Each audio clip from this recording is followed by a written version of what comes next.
Hello everyone. Today I'm gonna walk you through how to navigate the Quizlet. So once you are logged in into the Google Classroom, you will scroll down and go to topic number 7, which is sexually transmitted disease.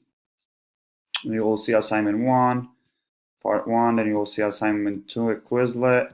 Then you're gonna go all the way down to the assignment 3. When it says Quizlet, you're gonna click on sexually transmitted disease. It will take you to the website, and for today's class you will complete matching. So you're gonna click on match, you're gonna start a game, and you're gonna try to match the correct terms with the correct vocabulary words. And then I'm gonna go back and I'm gonna go to Gravity. That's the second game that you're gonna be playing, and then you can select what level you want to play: easy, medium, or hard. And then you have different definitions, or it can be terms or random, and then you're gonna get started.